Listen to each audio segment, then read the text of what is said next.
Welcome, LJL fans. You're coming in late into the playoffs. This is the penultimate match of Ultimate Destiny. Here we have a rock, paper, and scissors remaining in the tournament today. The paper must meet the scissors, and by God, there's an almighty rock waiting around the corner. I am joined by my illustrious desk of Masquan, Random Minion Caster, and middle card is me. Good morning, gentlemen, or good night. Morning, mate. I'm all right. How are you?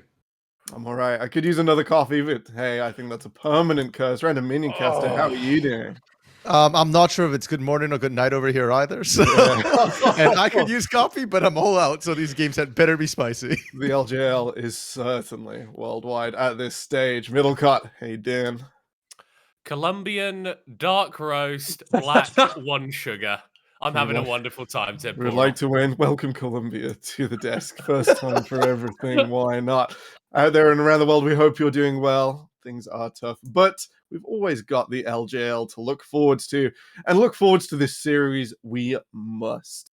We've got the two most exciting teams outside of DFM facing off for the final time. One team will end their spring here, and the other will go up against the greatest challenge.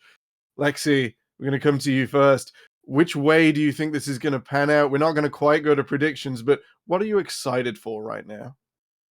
I am excited to watch top lane, and I know maybe Smurf on Paz. Ooh. And I honestly think fireworks are going to come from the top lane, and I don't know if Paz is ready for it. I'm legit. I'm hyped, mate. I'm hyped. Okay. Controversial. I'll start us off. The only thing not so controversial is both these top laners are great. They've had good splits. You know, I know that more junior member of Rascal Jesters, I think it's fair to say in interviews, is like, yeah, the rest of them mind control me, and I think I'm doing great. And so, I know you are doing great. Maybe take the helmet off just a little bit if the brainwaves are getting too much in Paz. Fantastic split. No doubts. Random Minion Caster, what are you excited for when it comes to this series? I'm excited for Masmon to be wrong, because out of every single matchup here, we've got Recap versus Jet, Soul and Secret versus Honey and Enti, even Hacha Micha versus Once, and you're looking at Ino versus Paz here. I got a section later, mate. I got a section later. You'll come to know why. Okay. I'm looking forward to it. I'm looking forward as well to Recap versus Jet, because Jet has been that surprise standout player in a way. He made first team all-star, at least by our vote here. And Recap, I was not super impressed with him initially. I had said in the first round of playoffs that, Recap third all-star, really? I had to take that back, because Recap has been popping off here. So that matchup in the mid lane between two first and third all-star teams, their mid laners, that one's spicy to watch. Spicy to watch, indeed. We'll have a quick flash of our all-pro first team. Congratulations to Ebby, Steel, Jet, Udapon, and Harp, which is pretty much DFM, and then the star-studded aggressive mid laner out from Sengoku. Jaharong did get second. He did get second. Yeah, DFM just one left to drag in there. Yeah. Middle cut. If Recap is our Lord of Tiny Evil in the mid lane, what are you excited for in this series? Well, I like that we've been progressively getting towards the actual most interesting matchup in this series as we've gone along the desk, because of course it's about the bot lane. Honey on the Sengoku side was the MVP, I think, of all of last year for his performances from the AD carry position for Axis. Spring. Well, we won't talk about spring, okay? But that summer was good enough to justify his placement. We're in spring now. Honestly, he was amazing.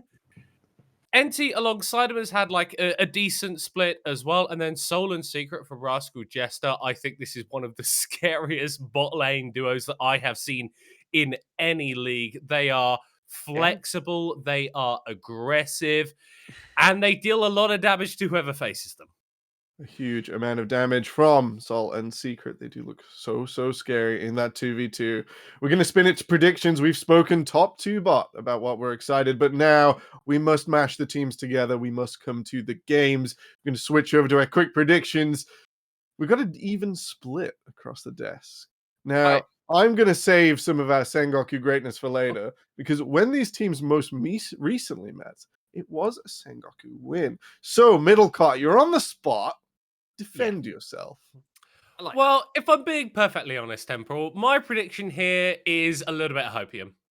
Because If we're looking at past results, Sengoku have had the advantage over Rascal Jester, and I think that stylistically, they're probably the team that matches up better here. But the game versus DFM looked rough. Like, really, really bad. And obviously, to a certain extent, DFM can kind of just smash anyone in their way. And Rascal Jester didn't have the best showing versus Burning Core. I think they're probably coming into this matchup a little bit hotter, and they've had a bit more time to prepare for it. So I think that's going to give them the slight edge this time around. The Jesters on a hot streak to attack their previous rivals. Lexi, if the Jesters are coming in hot, what have Sengoku got going for them? Did we just like forget that DFM were experimenting for most of this split, and like the Jesters actually like got the good ones versus them, and Sengoku punished them more? Like recently, biasly aside, the two teams that weren't like testing things out was when Sengoku faced Rascal Jester. Are we? Am I like? I'm glad Temporal you're agreeing with me, because I feel like half of this desk is actually on copium and hopium. Like they're like, nah, we want the Rascal Jester DFM finals once again. No. Fuck you! Sengoku get that finals again. They do. No, seriously. 2020. They deserve a rematch. It's not Pyrion. It's not Blank. It's not all those parts again. But seriously, I want that finals. They deserve it. Sengoku rematch. I'm on it. Whoa! We'll be processing your payment in due course, Mask One. Good to know that you are... It's worth it. On the train for Sengoku here. I think we've seen the two ceilings of the team in recent, and with Rascal Jesters having that showing against Burning Core, maybe their ceiling wasn't quite so reachable. I completely understand the position. With that understanding of the ceilings maybe have been met, Random Opinion Caster, would you disagree, or would you take a different route when it comes to your Rascal Jester 3-2? First of all, I've got to address what Lexi said. Yes, I am on copium. I'm from NA. That's my default state here. But also... I'm an LCS support. You know that, mate. We've yeah, I can relate. Fair enough. I mean, you say that. Look at the fact that DFM has been experimenting and Sengoku have run into the rougher weeks. But like it or not, Rascal Jester did it not once, but twice. And yeah, okay, fine. You can see that there were substitutes the second time round as well when they faced DFM in the third round robin. But Rascal Jesters did still hold the 2-1. The only team to beat DFM all regular season long. And Lexi, you said it yourself. You're expecting Ino to beat Paz. And we're expecting Soul and Secret to perform better than Honey NT as that's the only good spot, I think, for Rascal Jester. That's why I said it. Okay, I'm down on the Soul Secret train with Middlecott down here. I think that's as a duel right now. They're looking better than Honey and NT. And Temporal, to your question, have we seen their ceilings? No. I think we've seen Rascal Jester's ceiling with CGA and their floor with Burning Core. But for Sengoku here, we've only seen DFM, and we have not seen their ceiling because DFM is a different beast altogether. A different beast, indeed. I'm glad you mentioned Sol and Secret, because that feeds into my feelings and sort of my justification for the Sengoku 3-2. I'm a big fan of both teams. Sengoku, maybe a little bit more, just historical feelings, and uncharacteristic for me. I've gone with feelings over fact this time around. The Jesters generally have a bad matchup, has been mentioned across the desk, into Sengoku stylistically. Sengoku a little wider, but they maintain a little bit of hypercarry bot performance, whereas that is most of what the Jesters have going for them, and it's facilitated. You got Paz and you got Jet, who can attack the rest of the map, play more holistically. Now, why does that play into a 3-2 in any way? It's because I love both of these teams. I want to see 5 games this deep in playoffs without DFM, because that's my kind of entertainment. That's my kind of lifestyle. So this is more of a wish than a prediction. But if it's a Sengoku 3-2, you'll see a smile at this desk at the end of the day. Now, with that said, we've sent our predictions, but now we must see a further prediction. I'm going to put you all on the spot completely blind. Not only have you justified your win, I want a wish list. That final versus DFM is inevitable for one of these teams. If we want to paint DFM as the villains very quickly, who do you wish to win this series? In which style? And how are they going to attack DFM? Swan, we come to you first. Oh, rough! I got it first time as well last time. No, actually, no, that was Middlecott in all fairness. All right. Well, I'm going to double down on my boy that I said would be the rookie of the split in 2020 when we first started covering the LJL. He was the MVP of the 2021 season. Middlecott said it first. I'm just quoting him. So there we go. It's gonna be the honey diff. Let's throw everything and bring back funnel. Right? That's how they're gonna beat DFM. That's how Sengoku are gonna win versus Dead Nation Focus Me. We're gonna build funneling, and then I don't really know how we do at Worlds. Probably awful. MSI rather, but we'll probably Mixed. do horribly. If we see a not once performance, I don't think international's on the table. So funnel honey, the answer, RMC. Well, I think if we're painting DFM as a villain here, this is not going to have a good ending because I don't think either Rascal Justice and It's Sengoku likely. can take them right now. Yeah. But that's it. As to who I want to see go up against DFM, I know I said Rascal Justice 3-2, but I'd like to see Sengoku face off against DFM. First of all, it would be the revenge arc for the loss that they just suffered. I'd like to see a better showing. And then Jet gets to go up against Yahorong once again, or other way around. Yahorong gets to put down Jet once again here as revenge for not getting that All-Pro vote. It would be some brutal revenge for the way our All-Pro vote has one red mark down the middle. Middlecott, your wish list. I'm quite confused about what RMC has just said because did you see that previous series? I do not want to put Sengoku through that again. It is the okay? deepest of They'll revenge. do better this time. Hope you. They'll do It'll better. be better. It'll Why be do you better think I this said time, yeah. funnel? No.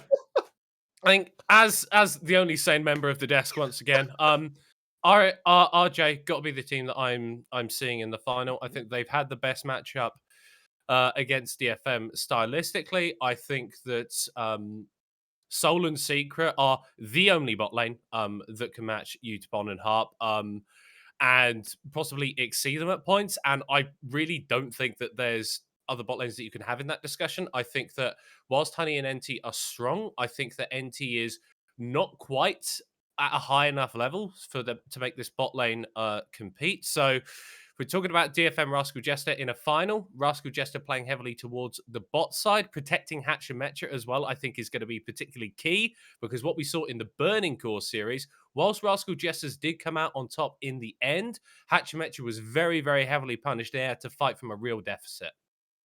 So Middlecott actually wanting Rascal Jesters to lose instead of the three of us living in a Sengoku fantasy. It's completely fine. It's completely fine. You know, we've got to actually beat DFM sometime. Whether it actually happens, a complete other question. So, we've mentioned our rock, paper, scissors analogy. The scale of that final definitely to be had. Today, you can argue about who is the rock and who is the paper and who is the scissors, who's going to take each other down here. But that rock is just so much larger. The asteroid versus your schoolyard scissors and a basic notebook. Not to be underestimated. We're actually going to blow this out, and I'm going to ignore all of my notes. When it comes to MSI, is there anything we would rather see than DFM on form? And the answer is fine to be a straight no here. We're going to start with RMC. I'm sorry. The question is, do we want to see anything other than DFM on form at FSI? Yep. You know, you can maybe, like we've already said, the Honey Show is not enough. Is there anything the Jesters could do? We imagine there is some sort of I think that there have been conversations around the LPL and the Asian Games. If there is something that DFM must attend that isn't like a huge tragedy, that means we have to send a second seed for horrible reasons. How badly does it go? Or how well does it maybe go?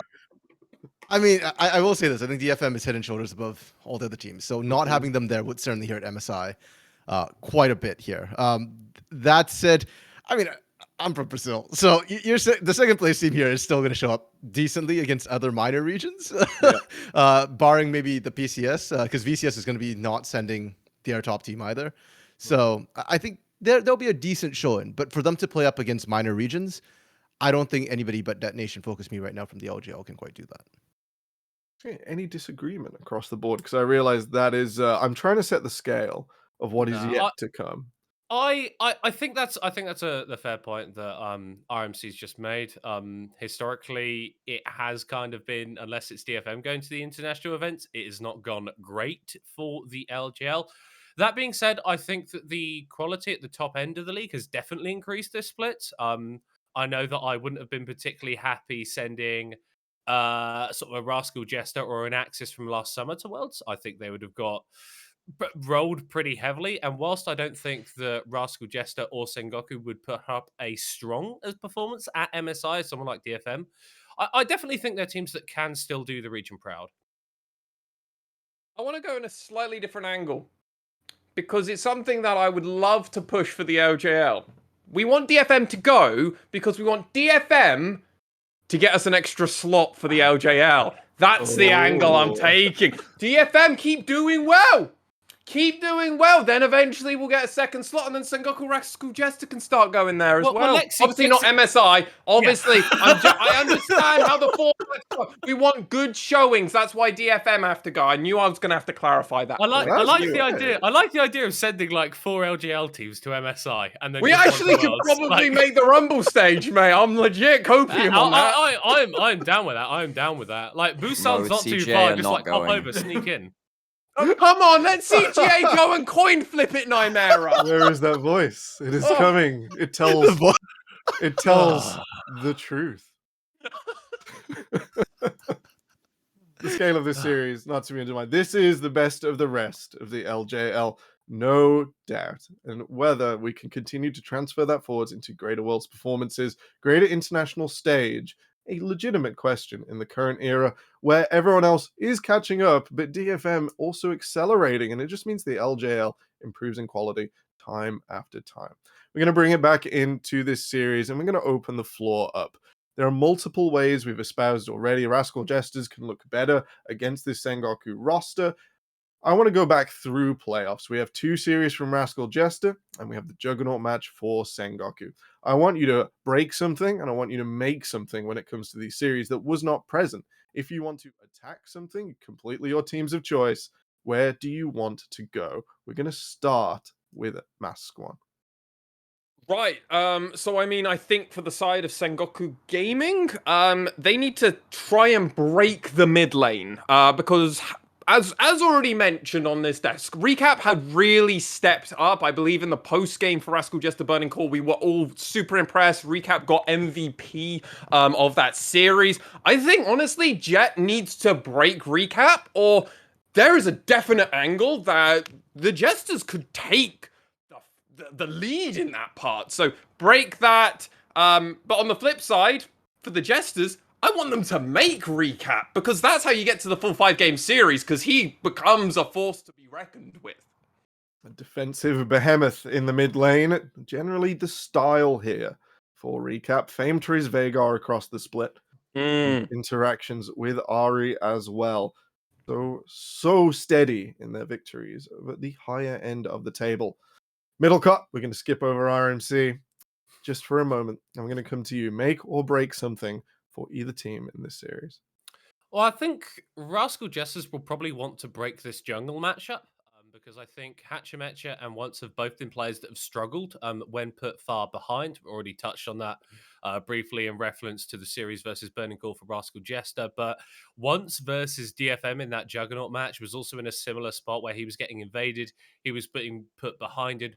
When you play more of these ganking junglers, stuff like the Jarvan and the Lee Sin, it can really impact your usefulness, not just in the early to mid game, but also in the late game if you're put far behind, because you're not able to get to these items, these sort of 2-item spikes that we see a lot of these bruisers go for that give you just enough tankiness to still be that engaged later in the game. So Rascal Jester, they want to make Hachimecha incredibly strong, means that he can stabilize the rest of the map, and they're going to want to break Once and force him to go for gank opportunities that are a little bit more risky and a little bit more punishable.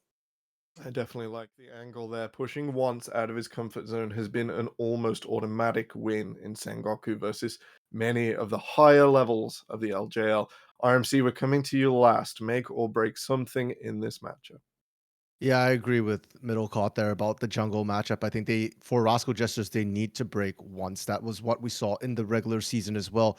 When Sengoku wins, a lot of it is from Once in that early game, just stifling all the lanes, getting his lanes the lead. And with the skill of these two teams, whichever one gets an early lead can often snowball that to a win here. And for Rascal Jesters, I think they kind of need to make up their mental again and stop making, I guess, these unforced errors that we saw against Burning Core here. They have an incredibly strong team, but if they throw their lead early here, Sengoku is not a team that will let things slide. During the regular season, they had the second highest win rate when they were ahead at 15. We were talking about Burning Core having third high as well.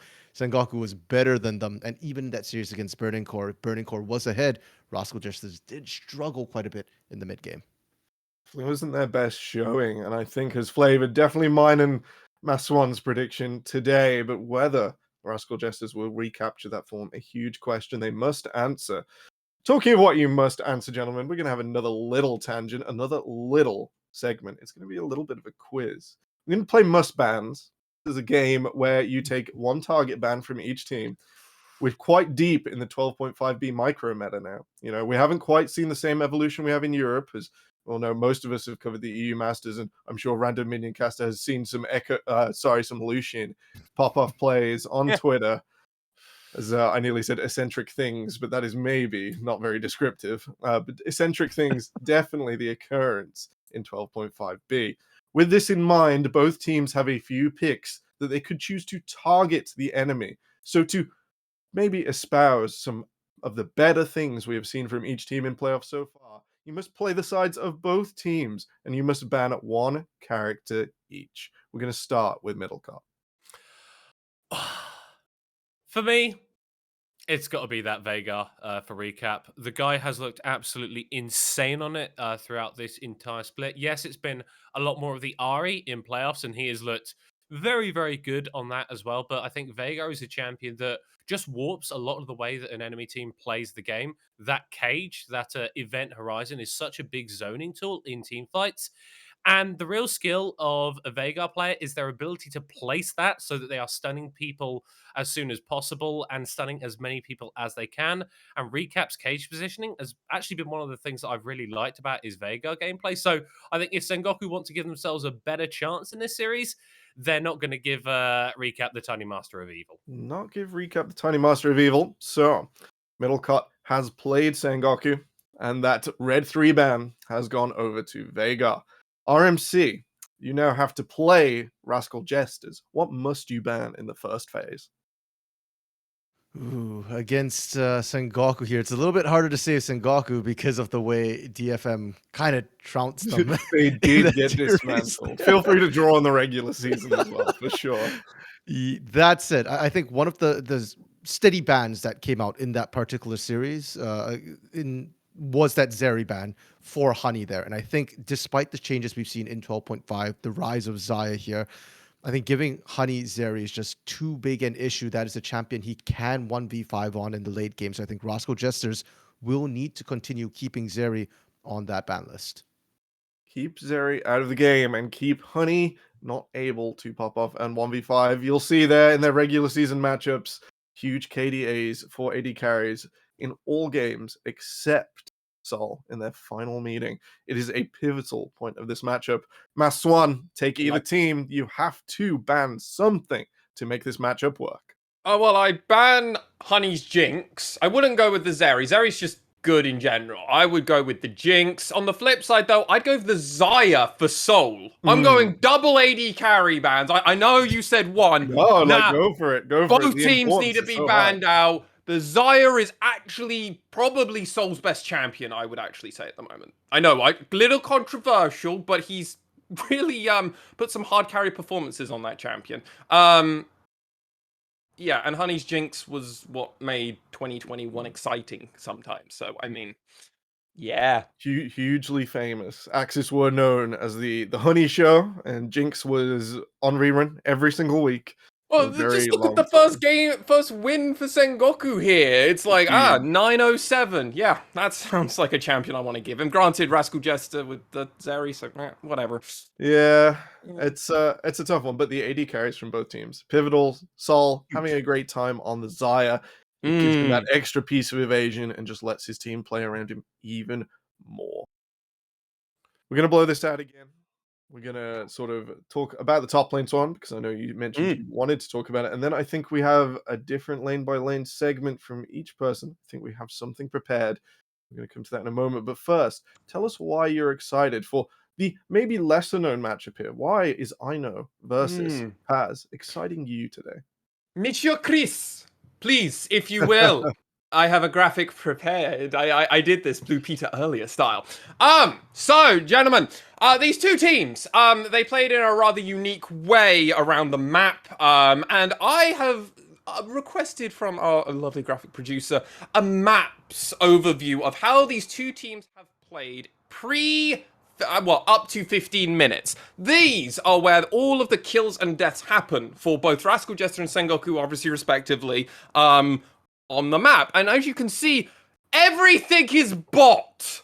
Literally everything is bot. Yeah, there are a few kills in the top side, but this is their whole regular season for both teams. This isn't playoff, this is their regular season. That's why there will be a few ones. But if you just look at everything, it's around the Dragon Pit for the side of Sengoku Gaming, and it's also all around that bot side. Rascal Jester play a lot more around the Herald at that 8-minute mark. Remember, watch it for 8 minutes, because I guarantee both teams are going to fight for it, because they're both very intelligent teams and like to get the experience. Crazy. It's like these teams are good. It's like they're first, second, and third. Wow. But as you can see, every single kill, all the pressure is thrown bot lane, because both these bot lanes, as we've mentioned countless times, are huge. But in their last showing, if I can, Chris. Oh, it's okay. In their last showing, here we go. This is their regular season day 18, and the red dots aren't easy, but red dots represent Sengoku, blue dots, there's not many, represent Rascal Jester. And if you remember how that game went, once came down bot lane, they at level 4 dove bot side and then never stopped doing that. If you also want to have a look around, they tried to unlock Jett really early on into this game. They basically tried to get second tower for Sengoku, I believe was the mid one, and then they just wanted to brute force, keep rotating, keep punishing the side. One of the kills is in the Dragon Pit because that's all Sengoku cared about in this game. So honestly speaking, we've said bot side is the most important part. I am trying to emphasize that to the 9th degree. Both these bot lanes are huge. Both these bot laners are carry players, and they will hard 1v9 if given an opportunity. But we look to Sengoku to attack that bot lane. You could argue they were unsuccessful after playing to do so against DFM, and now if they choose that style versus Rascal Jester, they have to show that they were more successful instead of having a team comp that dives bot and then going somewhere else. Come on, Sengoku, you can do it. We're going to come over to RMC. RMC, I believe, in another graphical world, you've requested some things for our mid lane. Please espouse what matters to you here and what we should be looking for as the series draws oh so close. For sure. Now, the mid lane has been an interesting matchup. We already mentioned that both Jett and Recap made all-pro teams, first and third, respectively there. And Jett was performing pretty well, actually, still in that game against DFM. And I've called Jett the insurance policy of Sengoku Gaming, but I think when the bot lane is this evenly matched up, you will need to cash that insurance policy. So I am looking at Jett to become that late game carry to be able to overcome. But like we said before, Recap has had a stellar playoff series so far. His Ahri, okay, we questioned the B1 Ahri a lot, the first blind pick Ahri, but you can't argue that it has been effective. And more importantly, it hasn't been punished in lane or outside of lane. And then we talk about the Veigar. Middle card is high on the little tiny Master of Evil for good reason. It hasn't even been the preference of Recap right now. And lastly, of course, the Syndra, the one game of Syndra we got to see against CGA. That one, I think, impressed me the most out of all his picks. So Recap is playing to such a high level right now when your bot lanes are so evenly matched, when both teams like to play for objectives. It feels like the mid lane might be the lane that cracks the game open. If either mid laner can get a lead, if they can back up their junglers, that's how I see a lot of these neutral objectives falling. The better mid laner will get more objectives. More objectives for the mid laner, and more objectives is more fun in modern League of Legends. Middlecott, you've already told us how we are all insane for not taking the incredible focus to the bottom lane. We have another lower third. It is the bot lane. It is Honey versus Sol. We've spoken about why we were excited, but why did these two carries come together in this style? Basically because they are both very, very good at what they do. I think if you're looking at them stylistically, Honey Definitely the more traditional backline marksman player, much more happy playing stuff like the Jinx, stuff like the Caitlyn, standing back and dealing as much damage as he can.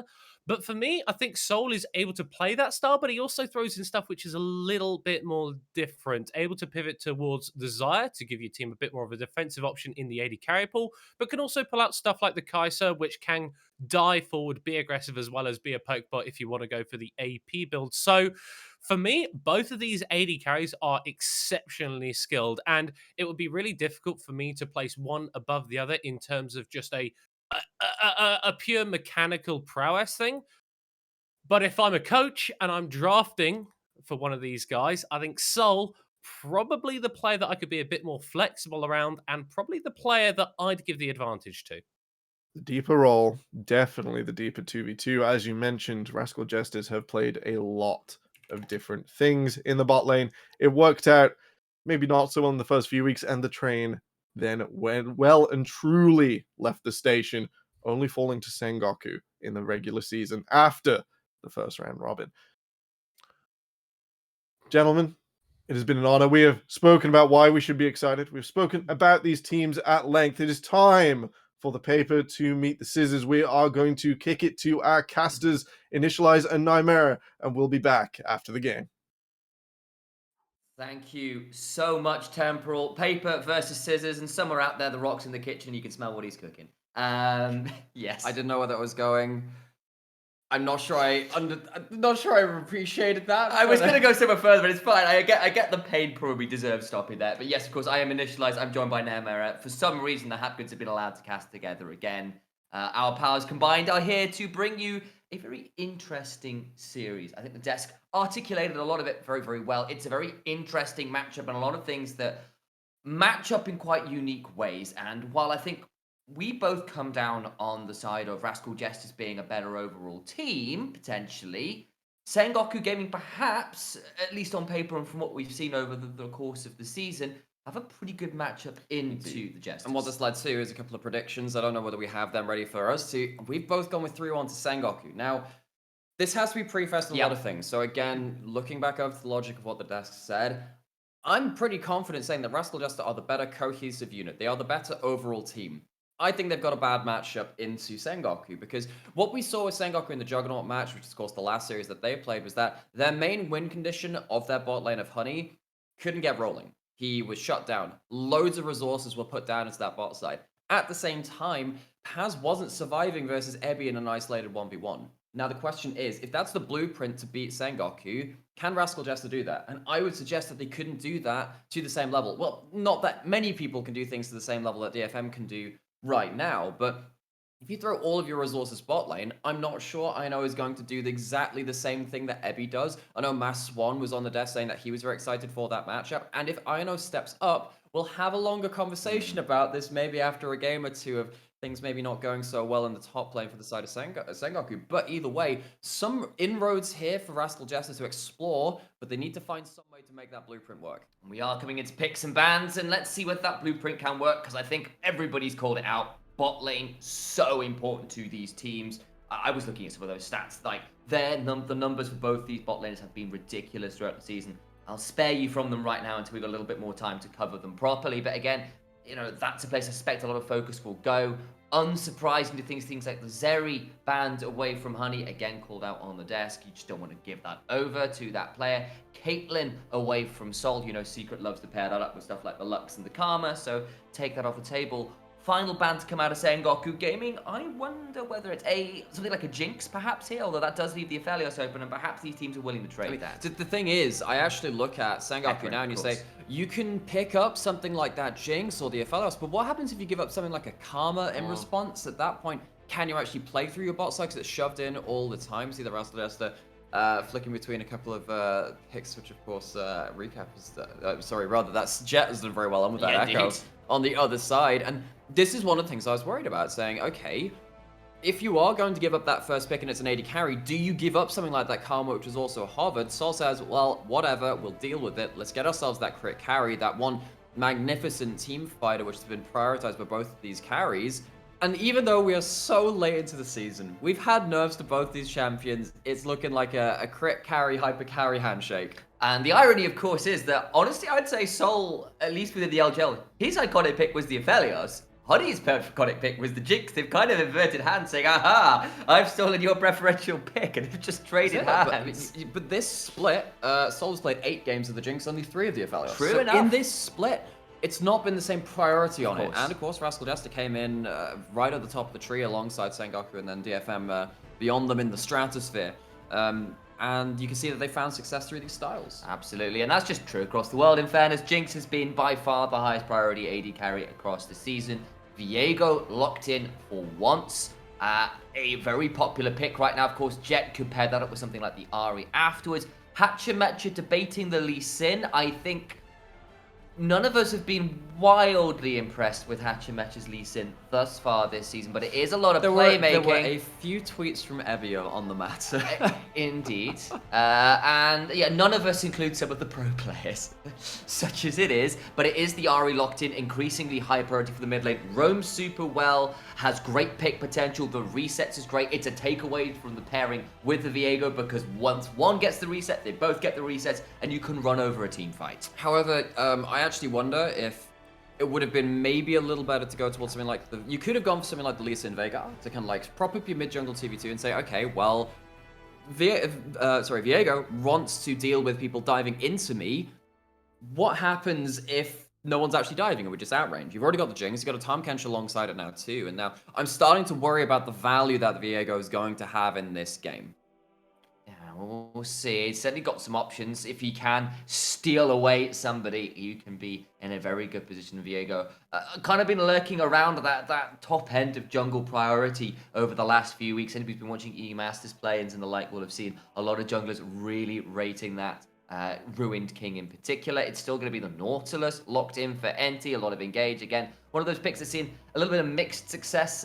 EU play-ins for LEC were, not play-ins, EU playoffs, LEC playoffs. We saw the Nautilus struggle a bit there, but do exceptionally well in the likes of, say, the LCK. And of course, Keria might have been bumping those stats a little bit, in fairness. When doesn't he? I feel that's true. The guy plays... If he picks up a champion, he's going to do Zac well. support, by the way. Vex banned out as well here, starting to get a hold of some of those picks that can ban out Jet for the mid lane as it stands right now. But what we're really looking for now is, how do you round out these compositions? Because you've got a bit of multiple play patterns being shown by both teams. I mean, you have a bit of outrange from Rascal Jester, not massively so. And when Jace is on the table, that's still going to be called into question, right? Now, there's no Xayah to throw that into an extra level of concern. But Rascal Jester are now sat here thinking, well, we probably can play a little bit through range, particularly when there is the Viego on the other side. When the Jinx does outrange the Aphelios, maybe you can ban out stuff which can kind of either close that distance and kind of threaten that outrange, or something a bit longer range. Actually, they're just saying, okay, well, we don't care about the range right now. Let's just go for that. Let's just make sure that we're stopping ourselves getting dived onto, and hope that the Tahm Kench can bail out the Jinx. Yeah, a few of those options to try and take out those dive options. In fact, if I remember correctly, when the Hawks took down Jesters on the likes of a really mixed setup from the Malphite and the Vex going in at different times to weigh out things like the Tahm Kench appropriately. I believe it was into them, if I remember correctly. Might have been Sengoku. One of those two teams. Anyway, it was a cool game. I would have answered you, but I saw the Veigar locked in and was like, hang on. What's happening with these mid laners? What's happening here? Because the most played for both these, Recap has played 11 games of the Ahri. That's no surprise. But you look at Jet. Jet has not played the Veigar this split. This is something which, of course, Recap has played much more. Played 7 games of that. So Sengoku pulling out something new from the mid lane, and of course they've had a big champion pool diversity in that. And now locking in, just kind of going into the next round as well. We see the Tryndamere locked in. We were talking about what happens about the outrange. Can you afford to play the Jace into Tryndamere? Now, Paz has not been a Jace prioritizer. Heck, the last time Jace was in meta, Paz was also not awesome at that pick. And now you have to sit here thinking, what are you going to do to nullify this side lane matchup? Because if you're not going to... You're sat here now, playing front to back, getting outraged, potentially losing a side lane. How do you counter this with one last pick from top lane? Lexi asked for the top lane focus from Ino to get a bit of an advantage against Paz. GP certainly been something that Paz has used in the past to provide a little bit of pressure towards things like the bot lane between the cage and the cannon barrage. You've got great zoning setup now. But of course, you did see that last pick there from Rascal Jester as well. It's an old school Hachimecha special in the Sejuani in the jungle. He's played that for years. He's played that out of meta. Very excited to see what he can do on that. That's a lot of frontline, a lot of pick. You can pair that up with the RE to layer up that CC, of course. Something like the GP, which isn't locked in. It is just towards the Gnar in the end. Instead, as a sort of semi-weak side pick that can hop away from the Trendemir. I don't know. I wonder whether the GP might have been the better option, even if it could get dived. So there is some logic towards that, saying you have backline access guaranteed because you just click your ult on the map somewhere, and that ends up being a way to unsettle the carries, unseat them. But then you are sat there thinking, well, what happens if you give up one early kill to the top side?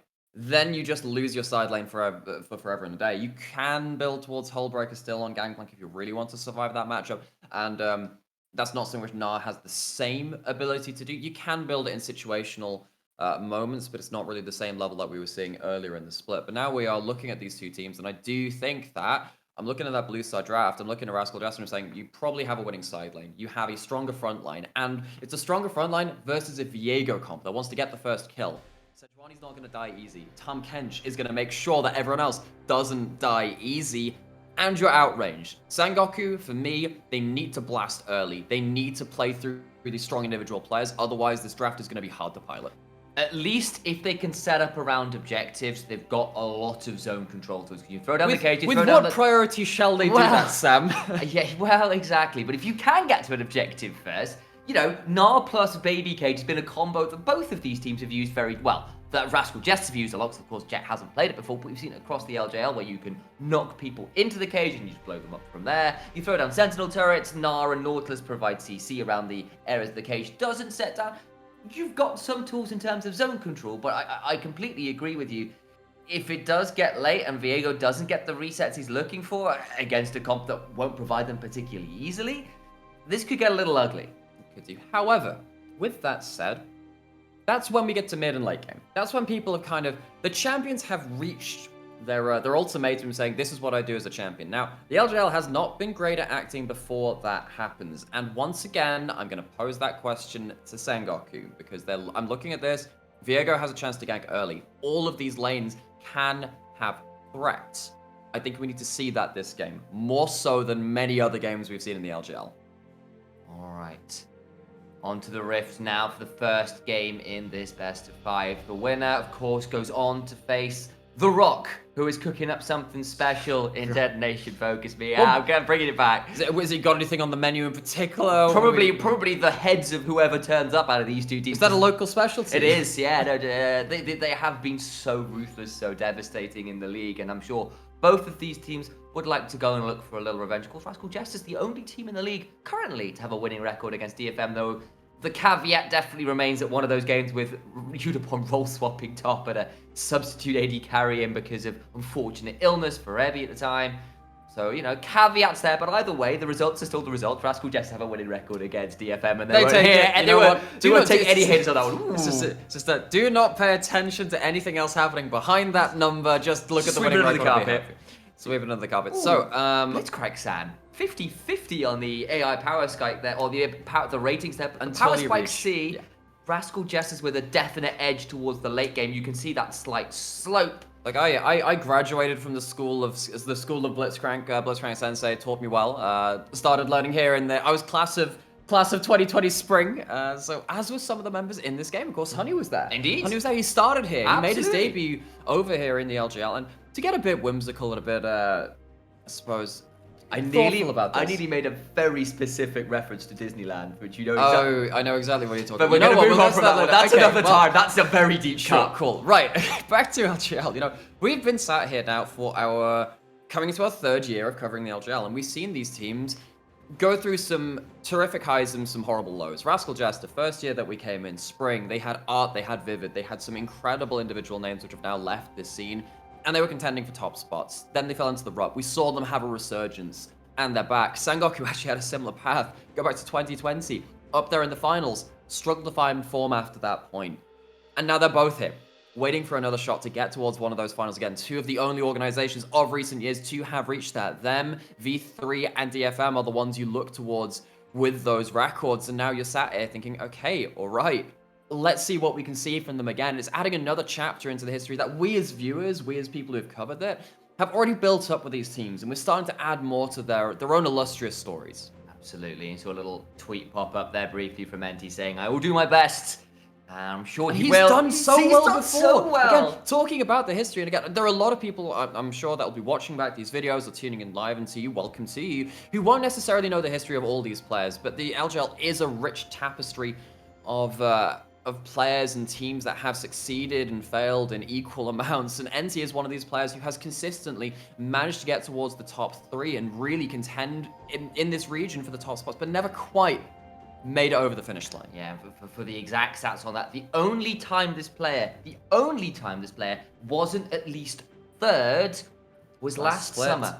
summer, where the team just didn't work. It wasn't Finished successful. 7th. Absolutely. Every other time this support player has consistently been up there as one of the best in the region. Hell, I remember coming into Castiel, he was playing Rumble support alongside Kiana. Kiana Jones on the Carpets of Doom. Absolutely. Believe it was Blanks Kiana as well at the time. It was an extraordinary looking. Yutori Spring Miyashi and NT, a legend of the bot lane. Yutori Miyashi, who sadly retired since then, but that was a very scary bot Well, lane. you say that. He's actually coaching on Sengoku's Academy he squad. really He's coaching. now? So he's still around beneath the curtain. Do not look any further. I'd love him to come back onto the stage, Percy. I missed the guy. Same. He was an incredible misfortune amongst other picks, but focusing back into this semi-final, into today, what would it mean for these teams to go forward today? Because again, we've kind of set the stakes in a bit of the history of the tapestry of these teams, but they have to face DFM again, because you always have to face DFM again in the LGL. It has been the wisdom, the way, and the truth in this league, and they're sat here looking stronger than ever, almost. I wonder if DFM are on a trajectory to go even further than they were last year. We've started to pose those questions. These teams, however, will not want that question to be answered without another question mark before it, without an addendum saying, okay, yeah, you've got to get through the finals first, and we're not slouches. I mean, I think we saw RMC talking on the desk, and I think this was something which I've pretty much vibed with before, I've agreed with it, saying, look, DFM are the real threat of this region, but it's not like Rascal Jester and Sangoku are not international teams that could do well internationally themselves. Ooh. Secret, locally, not having a fun time though. Can't get over the blast gun. He's going to try and flash away his the thick skin. Going to try and get out of here. Look at Once coming down from the side as well as Hachimetra tries to body block. Honey's coming down as well. Will have flash. Does have Graviton for binding a clip. Flash. Q auto. Will make it happen. The healer's there. Still not quite enough. And now Rascal just need to run for the hills. Can't quite save their bot laner. Once over the wall. Another cage and Sengoku Gaming come up 2-0 in the good. Oh, and it's Jets Veigar debuting on the stage, which strikes first, comes out with a really important pick onto Secret Tahm Kench. Often, it has been Secret, the one who's pulling apart the seams of enemy team comms. When they're in rotation, when they're looking around the map, this time it's the Tahm Kench that's caught first, and it's NT and Jet that link up to do it. Absolutely, and that was literally just after we saw the Japanese Twitter vote. 56% favour to Rascal Jesters. And then clearly it's a bit of a not casting curse, but it will be a fan curse. A Secret walks in blind. He thinks he's safe because Recap's just there, throws down the ward. Unfortunately, NT's come back from her own. The unseen Nautilus is the deadliest and comes onto the radar, comes out with that big old hook, and Secret doesn't have enough disengage to seal the deal. Now, you have gotten a flash out of the Aphelios now. There is a chance you can return to that bot lane with a vengeance and make something happen, but Sengoku with the golden pocket are very, very happy. Gold onto the Veigar, gold onto the Aphelios. That certainly helps. If you are, again, remember, as we said, this comp from Rascal Jester is one that I like a lot. I like it a lot. Now, I might have my own view of the game, but I look at this and I say, okay, well, Sengoku, if you do well early, maybe those fears could start getting just tempered a little. Absolutely. Little tweet from Honey's old lane partner, of course, from last year. Nemo was over on Axis with Honey. Yes. Carry mode on, question mark. Thus far, not quite. It's unfortunately, he's going to stick that mode on pretty hard right now, because 2-0 down after that little early play, and the Dragon, of course, went afterwards. It's a bit of a frustrating start for poor old... Actually, no, Honey was only picked up the kill. What am I doing? I was looking at the wrong side. So, and again, like, to kind of bail us both out of this, this is going to happen a lot. I'm so used to seeing Veigar on the side of Rascal Jester. I know. I'm really weirded out by this occasion. I really am. Yeah, no, that tweet makes a lot more sense now. In fact, the curry mode is on. Of course, he got first blood with the flash binding eclipse. I called it out even in the replay. Or not in the replay, in the actual play. Either way, it will be still Sengoku Gaming up a fairly hefty LGL experts, by the way. I know. Apparently not casting experts, though, is the problem. Need to step that up as we go into this one, as Paz found a time out of those Mega Gnar. Not too much to write home about early on up here, as Once Gonna turn over to this Rift Herald. And I start think this one up as well. and I think that Rascal Jesters have made the correct decision here to not contest this. I think that you're looking at this map and saying, look, as long as we're not too far behind, we're okay. We can give up a Herald, but we can continue farming while that's going down. That will work out for us. Again, we just want to reach the point where we can 1-4, play the 4-man unit. Although I know is looking to potentially disrupt. Just walks in and walks out. And came to have a look and see whether there's anything he could do to stop it, but that's just an easy Herald take, and Rascal Jesters weren't interested in contesting, and they've actually just stuck around on that bot side. There is the Cullen inventory right now for Sol as well, which of course is a Jinx special. Seen that a lot, say, over in the LPL. We kind of bring that up pretty much every time we see that, because it is a really big part of the way that region's been playing the champion. They're still going to try and shove in and get something for us, because there's no plates trade or anything right now. So that's just a straight advantage to Sengoku Gaming, who can now use their Herald to secure some early gold into whoever's pockets they so choose. And Hachimesh doing the typical walks in. Oh, that was okay. So hang on, I was going to talk about that, but NT did a really cool mechanic. So if you are auto attacking with your passive, which is technically, I believe it's an uncancelable auto attack in some ways. It's very hard to cancel. If you do that and then Q midway through the animation, you can kind of jank out the animation as you Q backwards through your model. It's really awkward to react to. There was a whole video on Nautilus mechanics like this. So there's one thing where you can do where you can ult one target, flash to the side. It will change the direction your ult comes out. You can instantly knock out the person that you flash onto, then carry on through them to flash to ult to the target after that point. There are some really cool Nautilus mechanics which you can pull off in niche scenarios. And NT, of course, has been a big Nautilus player for a very long time. So absolutely. And after being involved with those first 2 kills, he's shown off some flashy moves already. Absolutely, making things very tricky right now. Or rather, like, he can do some tricky things, rather, is what I was saying. And rather than him making his own life tricky, that's not quite the point. More tricky in terms of, like, skateboarding moves. That's good tricking, right? The point stands, even if it was a little awkwardly phrased. Either way, Sengoku Gaming waiting on this blast cone coming over as Secret about to walk up and probably walk into a lot of pain. There's a Hachimesh in the wings. So this is the thing, right? I mean, you look at Sengoku, they're looking to make this power play towards bot, but... Oh, he gets knocked up, and now he's going to have to flash away. The event horizon comes down. Flash over it, though. Going to try and get in onto the Nautilus. Rocket comes through, turns it down. That's a charm onto Honey as well. Remember, there's no cleanse. That's an Abyssal Dive, knocks him up as well. Trying to knock him down. Double kill to Sol's Jinx. Now going to continue trying to run through. Once has stolen away the Tahm Kench, trying to Abyssal Dive out. There is the cage to try and get her. Not quite in range with the charm. And it'll turn into a 2-for-1 in favor of Rascal Jesters. But what this all starts with is Rascal Jest just reading the play better. They know that Sengoku's coming down there. They call a reset. They come in with full HP, come in with full summoners, and they come in with a Hachimecha. And as Sejuani is a champion which doesn't get involved in the game early, surviving through to this level 6 mark when they can actually start impacting the game and pulling off this kind of fight is very large. Of course, Sengoku was seen on vision. They get seen on that ward, so they know they're around there. It's not necessarily the big brain seeing into the future moves, but it's still the correct decision from them. Secret goes first. That's absolutely fine. Of course, they got picked off in that first play for the first blood, but you've got a couple of levels on you now. You don't, and isn't shut down in the first parts of this fight. I guess they used the thick skin, and I love aggressive Tahm Kench plays like this. It is so satisfying to see. Oh yes, Abyssal Dive. Remember, if you don't see him, you can't see where the Abyssal Dive is coming from. They keep diving in. Unfortunately, just about falls to one, which allows him to try and escape with his own Abyssal Dive into a Heartbreaker reset. And just out of range of that charm. That is pixels away. Actually, I think Jet actually had a cleanse on Summon a Spellbook in that replay. If you look down at that client, so I'm not sure it would have led to too much after that point, but I appreciate the attempt. Again, snowballing through this early game, kind of counter snowballing work, because again, putting down what we expect to happen and what we want from these teams, Rascal Jester, if they are within fighting distance in the mid game, are very, very happy. So, oh no, he stole it. Sol, no! But stuff like this makes Sengoku really unhappy. Just anything to break the momentum early on, stop Rascal Jester reaching their power spikes, and stop Sengoku getting ahead of the curve of the game, being able to skirmish effectively is going to work very much in the favor of Rascal Jester.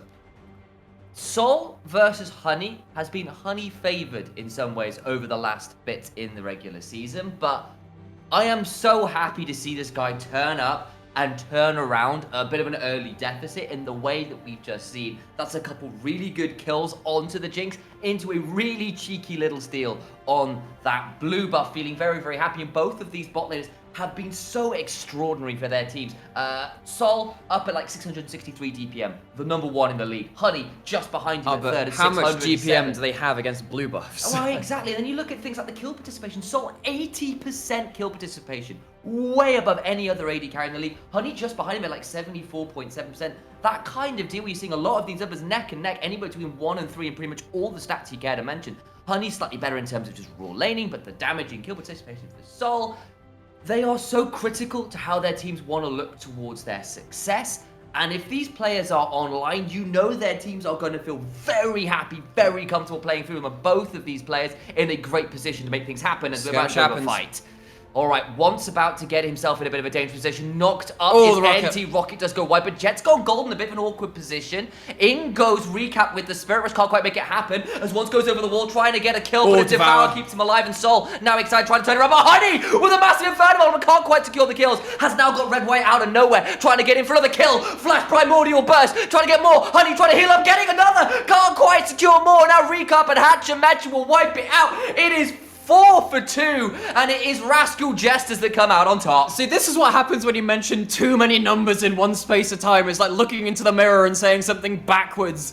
This is what happens. You get some action finally into the mid game. LGL does like to play it slow, but when you have the power spikes, they know how to use them. It's Sengoku going for an aggressive invade. They're playing around the Nautilus, they're playing around the Viego, but they don't have the ability to peel back, and they don't actually have all of their pieces set up for this fight. Yes, the charm lands, but when you have the Sejuani, you have so many ways to aggress very, very quickly. And when you don't have the Veigar hit immediately to put down cages, things get a little difficult. Now, of course, things also happen to be working out in Sengoku's favor in some regards. When you have Gale Force on Aphelios, you have basically an extra ability put onto your kit. 4-man Inferno ult, or at least the splash damage goes across them at that juncture. And Honey does enough damage to make this an interesting fight. It makes it... It puts an extra question mark onto it, but still, Rascal Jester, they win that 4v4, and in a composition where they want to be 1-4ing, if their 4-man unit is working out already, that's scary for Sengoku. Gold is neck and neck. It's 200 gold apart at this point. We've got 2 dragons in the favor of Sengoku Gaming. That's about it as far as differences there. They also got the Herald, of course, but gold-wise, it's pretty damn close. And you saw what a beautiful 3-weapon switch that was. Infernal into Crescendum Severum to try and turn that one around for Honey. Couldn't quite make it happen. You can see the gold right now down there. So damn close. This game coming into the mid-game, so even. Yeah, and again, like Sam went on an extended point about some of the numbers behind why these players are so good, but to kind of boil it down away from that, just going towards the eye check, these players get resources and they use those resources well. That's what it really boils down to. If you don't really want to care about the nitty-gritty of anything else, but you can see in those kind of fights, they're not... So much of this split, we've seen the AD carries kind of be clean up, sometimes have the big moments when they get to 2-3 items. Both of these players are playmakers. We've seen Sol's Rockets already. We've seen him impact that game. We've seen Honey flash forward for first blood, go into that fight, turn around for another 2 in what seemed like a dire situation to bail out something for the team. Watch these players again. They are such beautiful players to watch in the LGL. Mid lane turret now under siege and eyes on one more time. Charm just about wide of Jet. That man has been pixels away from getting caught a number of times right now. And that makes his life very, very difficult, of course, but does manage to get out. Mid lane turret still falls. We've got about a minute until the dragon, which would come up and, of course, be soul point for Sengoku. Need to make it happen. So, when we have the soul point kind of being held kind of in the wings by Sengoku, they're looking to kind of build up towards that. You start asking, okay, well, again, we haven't really seen the Tryndamere pop off too much early. And, of course, that tweet obviously goes towards that. Ebby, a huge player of the Tryndamere, and... after Paz kind of got dealt a pretty hefty defeat by Ebby on a lot of his lane-dominant champions, he's the praise verse of the Tryndamere actually means quite a lot coming from him, but either way, Ino needs to start really opening up some advantages of his own to kind of, again, make Sengoku think about what they're doing around these objectives. You mentioned it in draft, to Sengoku get towards the objective first, things actually can get a little bit difficult for Rascal Jesters when you have this much zone control, when you have the ability to get single target picks and then fuel your Viego's resets through that fight. However, as we were saying before, the 4-man unit, regards that 1-man, is going the fighting way of Rascal Jester. All right, well, we've got ourselves a dragon to work with. Not quite got the ultimate available, does Sejuani. Still about 20 seconds, if I read the UI correctly. That could be problematic, as Paz gets a hold of that turret topside against the Tryndamere even, which is great news for Sengoku manage to trade back in terms of that type. They will seed over this dragon, though. Don't feel like they can do it until the teleport's coming through. It's down to 2,000 HP. I don't know whether they can even get in here. The dragon's just going to go. Going to try and catch Recap, and just Spirit Rushes away. A little over-eager, I think, there from Sengoku. Well, I think they have to play a little bit defensively again, remember, because you have the Spirit Rush up, you have flashes up on everyone but Sol. There are so many angles which are going to get you punished for entering that pit. As we were talking about some unique mechanics earlier in terms of the Nautilus ones. Now, I know a lot about Ahri ones, and Recap has shown this a couple of times now. We saw this in their game the other day. When you have those thick walls, by the way, around mid, and this will apply to any kind of larger wall. If you click just over the halfway point in the wall and you press the Spirit Rush, you actually get a super speedy dash, because the way that the speed calculation works is that it will take the same amount of time for Ahri's dash to go to your cursor, not to the other side of the wall. So technically, you speed up your dash by clicking just over the halfway point in the wall. Check it out in practice tool. You're gonna face slam that wall a lot, but it's still really fun to see. Recap's been pulling out pretty consistently, which is something which I respect because I fail out all the time. Maybe it's the consistency of the wall he just knows, right? It's a bit less, like dense for him. That's why he can go through it faster. I actually didn't understand half of that. Well, you said consistency, so it's like the consistency of the wall is lower, so we can get through it easier. That's viscosity. Wow, we need to talk about wall viscosity here on the LGL. We have everything here. You looked really perplexed, but I was like, look, I'm making a word pun. You should be able to follow me on this. Come on, man, join me. The play-by-play has made a pun. How do you react? It feels like those really bad Facebook adverts for some weird decision-making, choose-your-own-adventure game. Well, Sengoku have chosen to go into the mid lane. Attack or defend, I suppose. Let's make ourselves some tower defense for Rascal Jester on the other side. Hachimecha coming on the flank has the ults. There's no vision either. That will be Recap, and Hachimecha looking to dive forward to make something happen as Paz. Not at Mega could be problematic. Big chunks out onto both sides here as NT goes golden, but Recap's just waiting to try and get in. Recap Looks to get the orb, deception can't quite get the hill. Honey just about alive, trying to turn it around. Jet blows up Sol. Secret's gone as well, and somehow, some way, they are turning this one around. The reset starting to come through as Paz gets the Mega Nut back. I know is undying with his rage and will just about survive. I need a second to breathe as they're going to continue sieging onto this mid lane turret, and they'll get out in a 2-for-1 in favor of Sengoku Gaming. They can't quite pick up the Tryndamere because of the ultimate, but that was such a great turnaround. And can we sit and appreciate the noble sacrifice of Suggest of the mid lane, Sengoku's mid laner pulling out heroic intervention in that fight. You look at this and you see the Sejuani on the flank and you go, no. This could get a little bit difficult. Sol has the potential to pop off. Jet sees the danger, cuts it off at the pass, chunks out half the HP of Sol, dodges out on the rocket, and stops the Jinx turning this fight. Because you look at this fight and immediately you start thinking, how the heck is this not going to be a one fight for Sengoku? For Rascal Jester, rather. And that's the only way that's turned around is Sengoku's mid laner Jet pulling off some hero moves. Reminder, he's first team All-Pro for a goddamn reason. Extraordinary stuff to shut down the Jinx that's been so deadly in this game so far. And we're left with a game that's actually turned back to Sengoku's favor just slightly as a result of that play. And again, we talked a lot about how Rascal Jesters probably win out in a draft sense when you get to certain item spikes, you get to play around your range, blah, blah, blah. But this is something of a recurring trend for Sengoku, where we said on the desk, we've said it beforehand, I'm pretty sure that Rascal Jester are the better team. They play better in their fundamentals. They play better in being able to ward out the map, being able to do a lot of the small basic things. But it does seem like Sengoku have themselves the hero plays. They have the people that stand up in the clutch moments. Now, not that Rascal Jesters don't have members themselves, but you look at Jet in that fight. You look at Honey throughout this game, and it is so hard to bet against these players, against so many teams in the LGL. And you can sort of see potential win conditions there a little bit for the side of Sengoku Gaming. They're not necessarily the easiest to pull off. We kind of called it out, and Nightmare has been pretty eloquent about it, really, about how in difficult a rare this turn game's- of events. Absolutely, every now and then he can put the words together in good orders. The word good. I was going to make a serious point. Here we are. But obviously, one thing we have yelled out. Either way, the point stands. That there is some good zone control tools from Sengoku Gaming, and if you can keep this cleanseless, lanternless, whatever-less Jinx away from the fight by splitting her apart from the team so she can't throw out the rocket, throw out the zaps, then you've got a chance to break down the front line before the Jinx can get involved. If Jet can continue to do what he was doing in that last fight, you've got the win conditions. It's just not that easy. It requires some damn good hands. Well, and I feel like that was a bit of an anomaly of a fight because you managed to get to the back line without really dealing with the front line. Now, Rascal Jester, speaking of that front line, have abilities to tank that Baron. You get to tank this up for forever. Mega. Jet, and once it's getting in range, he is going to be in range for a steal. Gonna flash, can't quite get it. Heartbreaker straight back out. Now the fight commences. Once is kind of out of this, Zenti goes down. Paz on the other side trying to do his absolute best to get a Mega out of the wall. Flash forward from Honey with the Gale Force. I apologize. Flashes away from the Glacial Prison, trying to get out as much as they can. It's a good cage, trying to take him down. That's the AD carry. Jet does it again. Now Aina trying to escape as best he can as well. Has got the Undying Rage, is yet to need to use it. Hachimetra and Secret now need to escape.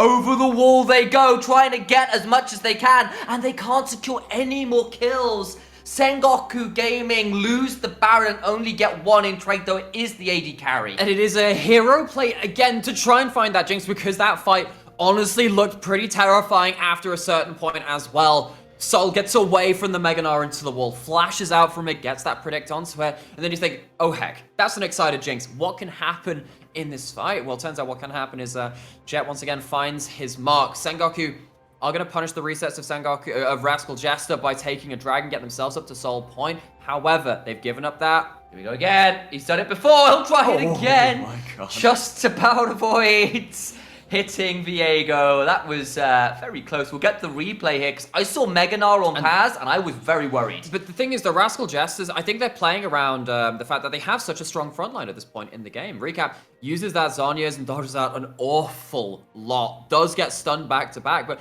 the real important thing about that whole play is not the fact that Ahri lives or dies, it's the fact that the Time Control is now down. You don't have that Devour, and Sol gets absolutely mullered by Jet again. Just walks up too far, tries to look for a turnaround play, get a Kraken Slayer proc down onto the Veigar, turn around that fight yet again, but Jet once again kind of winning out in the micro of these big fights. Doing exceptionally well, and 3 items are in on Sol.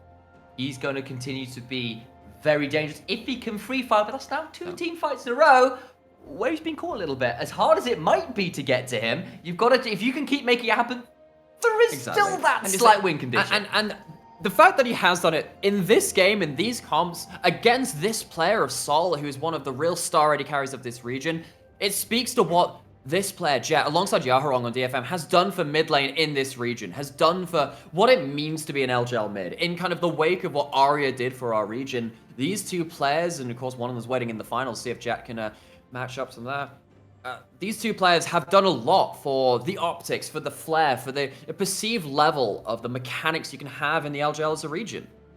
Oh yes, that is going to be a Moonlight Vigil missing, as I was going to say something completely different. So we're going to see a fight as Enti just about survives the Super Mega Death Rocket, but means he's going to have to retreat now. And against the weight of the Baron minions, it's getting increasingly hard for Sengoku to clear waves, especially because Honey doesn't have a Calibrum, doesn't have an Infernum for easy wave clear. Those are great if people are diving into U7 Crescendo, not so great for walking up to wave and surviving. Exactly, which is why, I look at a fellow and think the one weapon combo, which is good in all situations you can never fight against, is actually the rifle turrets. When you have Calibrum Crescendum, this is great. Someone does move forward, as you were saying, but they're not being given that angle. They're playing at range. Rascal Jester, again, their 4-man unit has the range advantage, and with the Baron, that top lane matchup, which has been kind of a non-factor for a lot of this game, due to the good play of Paz, is starting to again tip over the edge. And Rascal Jester, that comp which we were talking about, saying, okay, Sengoku, you're going to struggle against this at some point, has finally come into vision. I also really like Paz's item choice here. Randuin's Omen second into the Tryndamere, who's not managed to get snowballed ahead, means he's actually struggling to do lethal damage, and as long as you can keep yourself at range and chunk him out before he can look for an all-in, as we saw in that top lane a few times, Paz actually doing really well into this matchup, much better than I was expecting, at least on paper. I do think part of that is because you did draft into Sejuani. You know that you're not really going to get huge amounts of ganks down early. You want to scale up into relevance. But Rascal Jester have now done that. And in the region of the LGL, we said this a lot in the early game. And guess what? We're going to say it in pretty much every early game because it's what happens every game in the LGL. Unless your name is DFM and you play through lanes very heavily, you're not really going to get that much done early. In fact, actually, the one other example of the strong early games outside of that is Hachimetra on Volibear. You can understand why Sengoku banned away that pick, but Rascal Jester very happily defaulted into a style which works very well in this region, playing around strong carries, and it is carrying them over to strong game 1 performance so far. Of course, it's not done just yet. There may be another 2 sentences, paragraphs, maybe even a chapter or 2, depending on how Sengoku can stall out in this game. But the onus is on Sengoku to outplay at this point. Has Tenchi in a spot of bother here, about to get dived onto a bit dive just shy, does get the crunch into the Mega Gnar, into the tower, but won't find too much more, and Rascal Jesters take this opportunity to secure another tower for themselves. Now up about 3,000 gold, now more like 4,000 gold. All honesty, now the gold just updates, and they are actually in a pretty strong position. About a minute until what would be Cloud Soul for Sengoku New Gaming. patch notes for game 1 of Rascal Jester versus Sengoku. Gold lead increased to 4,000. Exactly that. In the newest update in this game, we will discuss. Well, one thing we should discuss as well, because there are item breakpoints which have now been reached. For a little while, Rascal Jester was starting on 3 items in the ready carry, while Honey was kind of sat there on 2.5. 3 items now hit for the fellows. There is a Last Whisper on Sol. That's going to be a scary point of order for the boys in red to deal with, but again, huge item checkpoints of the elsewhere across the board. While there may be a 304 Ari who's building up decent damage of their own with that Void Staff Zhonya's combo, that's a death cap on Just picked Vega. up. Yeah. That's gonna be one-shot territory if you put a foot wrong. Because for the longest time there, Sengoku Gaming were down the items. Suddenly they've got those third items on those key carries. That is in time for the Baron spawning, in time for the Cloud Dragon spawning, and yes, they're behind, but Sengoku Gaming have at least now got the items to make a real go of it around a Baron like this, and if they are the ones in position in the river, kind of called it out in draft, they do have the tools to make it a little bit tricky to dive in. You don't have great weapons to fight from Honey. Watch out for this. He has a Gravitum and Infernum. They're going in for the Baron. Oh my god! No! That's a Tom Catch Tuglat! I do not believe it! Honey gets a kill onto Hachimecha, but that is poor consolation. That is the Q of the century. Oh, it is the Q which breaks Sengoku onto the rocks. They're not even going to get themselves in a position for a soul recap on the flank. Sengoku, what are you going to do at this point? That's the Dragon Sword, and now they're going to get out of here. Secret in a difficult position, potentially, but with the Baron recall, I think he can just get out. He's going to go, sure, he's gone! Rascal Jesters, there is getting away with murder, and there's one Earth I just witnessed. It's blind! This is not a spell book. This is not a spell book. He just gets hit with the And I'm sorry. Secret, what the was that?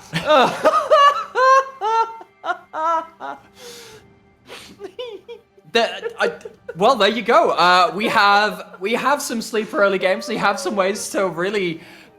We have to save all of our excitement for later in the game. I'm back. Okay. So 3 items are in for Trinity of the Legs, but that is the most ridiculous Baron secure into Dragon Secure I have seen in a very, very long time. How extraordinary was that? And now Rascal Jesters with another Baron to their name, with the soul prevented, with 4 items on your Jinx. Very much in control of this game. Yes, you've got some of the infinite scaling on Veigar. Yes, you've got this Aphelios now getting towards his own terrifying points as well, but it's just not what you want. That's quite a lot of damage onto Sol. Again, just a reminder, Gale Force above so many other AD carries. It's actually something which I borrowed from Temporal, so all credit to him. Effectively, Gale Force becomes another basic ability for this champion. It allows him to, it just slots so seamlessly into his kit. Yes, someone like Jinx has a bit more item diversity and going towards the Kraken Slayer stuff, but having that utility to close that range against the traditionally higher range AD carry gives you a lot of ability to look for those shutdown kills, but there's life still in that AD carry between that Legends Bloodline, and Sol now gets to return to the fray full HP. The cage is put down, trying to zone out these minions best they can, but Inhibitor exposed in mid lane, Tryndamere shoving in the top side, and I wonder whether Paz unable to really be able to control the wave as he once did in that previous Baron particularly. Now gonna make this pretty tricky. There are teleport walls behind Hachimecha on a sweeping mission, looking to make sure there's no easy ways for Paz in particular to make a Mega Gnar flank destroy that attempted shoving bot side. Well, if he's going to flank, he needs to be able to find a bit of a reprieve from Iono's Tryndamere. Iono, again, not been the main character as Honey. Just misses out on the Ace in the Calibrum version of the Moonlight Vigil. But you see, again, Rascal Jester playing disciplined, playing back, being able to play around their 4-1 style just like we thought they would. And Sengoku, they had a moment of real brightness in this game, and it is snuffed out so viciously by Rascal Jester. Still unable to get onto this tower and bot side, though. They've got enough zone control with the cages on a low enough cooldown at this point that they're actually struggling to do damage to the turrets, at least. They've got that mid lane inhibitor, but actually, with that Baron now worn off, they don't actually break the base, and that means that Sengoku, yes, they're down a bit more gold, but they were already down a bit more gold, right? It's a bit more on top of the bit more, and then the bit more becomes quite a bit. Yeah, but at this point in the game, it becomes less relevant in a lot of ways, and you begin to sort of suggest that, like, unless you start breaking this base, you start to get down to those very flippy team fights where suddenly a few kills go over and you've just got, like, minute-long death timers. And to quote a Guns N' Roses song, a little becomes more and more. It just keeps going, and it keeps adding up. You think it's okay, you got it under control, and then suddenly, oh gosh, we can't fight against this anymore. Now, however, when you get to these levels of gold, when you get to these item breakpoints, it gets okay, actually, because you still have the Void Staff, you still have your pen items, you still have your damage items and your carries. The question is, can your front line survive long enough for the carries to actually get a meaningful kill, and can you get a clean victory? At this point, looking quite difficult. Absolutely, completely agree. The Guns N' Roses reference was not one I was expecting, but there you go. Well, I should have known really with who I'm casting with here, but there you have it. Another minute until this dragon, and as we said, later this game goes, the less the gold becomes relevant. The fact the brace is not really broken, inhibitors all up. Yes, there's one exposed in the mid lane.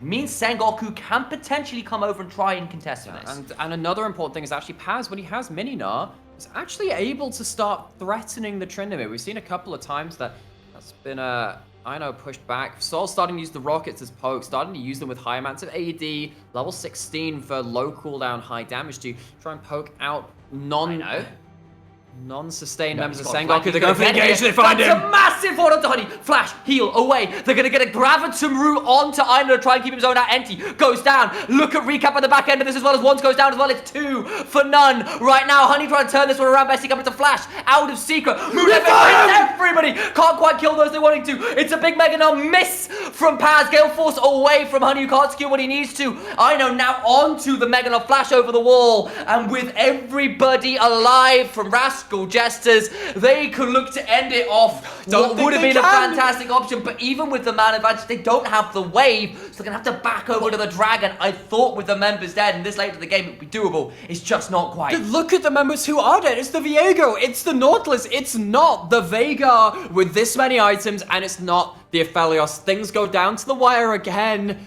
and Sengoku don't have anything to show for it, but they do keep themselves alive. I'm very impressed at how well Sengoku lock Aino out of this fight. The Tryndamere doesn't get onto the backline, and that's a real important point. As much as Jet and Honey have zoned off for the fight, they're not taken down, and you can see the amount of clever tactical peel which is put out for these carries.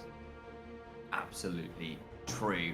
Now, 5 items on Sol. That's a Guardian Angel in. Attachment goes over the wall. That's going to be a lockup on Enti on the side, who's chunked out, trying to survive best he can. Recap hopping forwards, does get the kill. Now needs to try and find his way out again, potentially with the Banshee fail. Still not disactivated. The charm just about goes wide. I know. Gets chunked out by Honey, but once again, Rascal Jess is just able to hop forward and look for these picks with impunity. They're so tanky. Banshees plus Zhonya's on Ahri, plus the front line, so difficult to deal with, and once a half HP being zoned away, it'll have to be a steal again. Okay, while they're waiting for another miracle, waiting to see what they're going to do. Inferno! Late game Infernum ultimate secures the Tryndamere. Pop goes the Barbarian. The Rocket tries to return the favor, but Jet survives. He's got a teleport, so could reset. We'll need to here. Oh, and we have reached the true late game. We've reached the moments where, again, it is about these hero moments. There's rockets flying out so quick and often. One kill, though, could unlock once. Charm goes wide, Recap pops the ultimate. So much damage back, though. Gonna be down to 1,000 HP. Once doesn't get in range to try and steal Hachimecha. Arctic Assault over the wall. Recap Spirit rushing away. Hachimecha might be the sacrifice here. He indeed will be. Everyone else will likely get to reset. There's no way to prevent that. So Hachimecha will just come and clear up the waves best he can. He's trying to. Well, it's still going to be the Baron to the name of Rascal Jester. Going to be able to clear around the map once more. But last time that Baron was on Rascal Jester, they couldn't break the base. They couldn't deal with the Veigar, who is stalled out for forever. Early game, you don't clear waves. Late game, you kill them like no one else. I actually don't know what the W cooldown is going to be on Veigar at this point, but the amount of stacks he has is going to be popping out every second or two, and that's so much ability to clear out waves and continue to stall from infinite range. This game, despite comp discrepancies, despite, expected results, has gotten incredibly close. Paz, though, might now be in a dangerous position. Recap has popped the Spirit Rush, avoids the Everfrost. The charm goes wide as well, and he gets out alive. And he is the only unkilled member on Sengoku, mirrored by Recap, who tried to take him down, but both the Deathless members remain so in this late game. And Rascal Jester, as much as they have this comp, again, the 1-4 that has worked out so well for them in large portions of this game, they haven't found the killing blow just yet. That's not for lack of trying. I know, though, has decided against split pushing topside. He's going to try and escort in this wave in mid. Remember, he doesn't have the Baron buff because he got detonated by an Infernum ultimate from Honey to open up that Baron sequence of plays just before this. And it's going to be another one of these attempted holds. Turrets go down, cages go down, and finally Rascal Jester can actually get onto the turret. It goes down on the third Baron, on the third time of asking. And you can see that they've run through the Caliber and Crescendum turrets now. Honey has the Graviton, maybe that'll help set up for potential cage, anything really. At this point, doesn't actually matter what weapons the Aphelios has if he actually gets to hit you. And look at that. Goes wide because of Devour. And again, the threat of those plays, sometimes you just have to hands check. You have to say, look, your hands on your keyboards, let's just chat, let's have a quick check.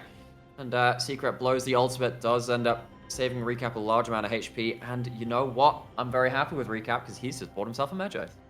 Very good. That Dark Seal has been at 10 stacks for a long time. Okay, I would be happy with him.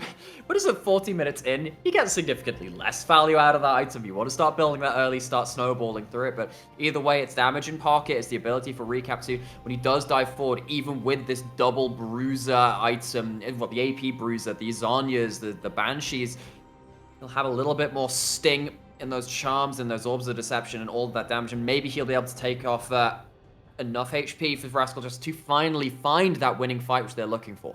He's used those defensive tools to breach through the zone control that they have on Sengoku Gaming. Able to get through the cage, try and get onto the priority targets, be very proactive with when he's looking for those charms. And honestly, it's a pretty good effect outside of Paz's incredible escape in that bot side, say 30 seconds ago. But Inhibitor in mid respawns. Bot lane inhibitor is down, and now it's Rascal Jesters onto the top side to try and break open that last remaining inhibitor turret. See what happens. I mean, you can see the wave clear, and you don't have the Baron buff this time. Minions just disappear. However, it's still a chunk that's not going to regen all too quickly. And Rascal Jesters, again, playing patient, playing calm, and they're playing towards what their comp wants. They don't need to overforce. See what happens again if they do slip up. Someone like Honey has been waiting to try and pull them apart, and Jet did that so well in the mid game as well. It has been those two players above all others for Sengoku to really hold Rascal Jesters to account. And Paz, however, being left on side lane duty, this is where Sengoku are going to start having issues. Can they hold multiple lanes? It's getting increasingly difficult without the turrets there to hold people accountable, to keep them away from those critical inhibitors. I know, yes, it hasn't been the most explosive Tryndamere game we've seen all season, but it's hit that point now. He's quite difficult to deal with, whatever your itemization, whatever your champion is. Soul will disappear into the hands of Rascal Jester, who picked up 4 Cloud Drakes on the trot. They now have that to their name, and that's obviously even more scary on the likes of an Ahri, on the likes of a Tryndamere. And you can just see it across the board right now, those itemizations. The map is dark for Sengoku Gaming. Yes, they can hold on, but they're holding on for a critical teamfight wipe, and then just shoving away from their own base. Again, it's discipline, right? It's the ability to just sit there and say, look, I'm waiting for this one moment. If that does not show itself, I'm playing back. I'm not going for the half-hearted chances. It has to be the perfect one. And now we have full items on Honey. You look at that gold, you see there's an advantage for Rascal Jester. Does that matter if the damage is there? Honey is caught! He gets caught, but he's caught himself a GA. It's not quite popped. Healing up with the Severum. Does not quite hit the Moonlight Vigil. I know into the backside, trying to hop forward. Will get the Guardian Angel, but the Undying Rage has been popped. He needs to escape. He gets devoured out. Once trying to escape on the other side, goes invisible with the Harrow Path, and somehow only Enti falls. And again, it's just so hard for Rascal Jester to pick off the real carries of this comp.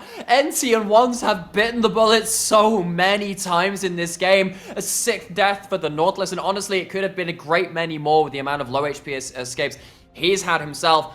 20 seconds left on the support. Honestly, being a low level at this point in the game is kind of working out for Sengoku because those death timers aren't high enough to cause any real issues. The carries are still alive. The base still stands. Rascal Jester still waiting for their real killer blow. Honey sold the Guardian Angel because it was popped. He's got a QSS now to try and survive the dive that will come through next. the That's charm. a big charm, but it's onto Meganot coming through. Paz gets it, gonna try to hop for a wall slam. Doesn't quite happen, his flash is out in trade. Now he needs to get out in danger with Paz, so damn low. I know, in trouble on the other side, does take some Severum onslaught autos. But that final inhibitor turret down, trying to go in to try and get secure that inhibitor. They won't quite manage it, and they're back to the Baron. Our Rascal Let's Jester. just say that one phrase we've used a little bit throughout this game, not for lack of trying. Rascal Jesters, again, go on the aggressive front foot. They look for that first pick, and it just doesn't quite cleanly work out.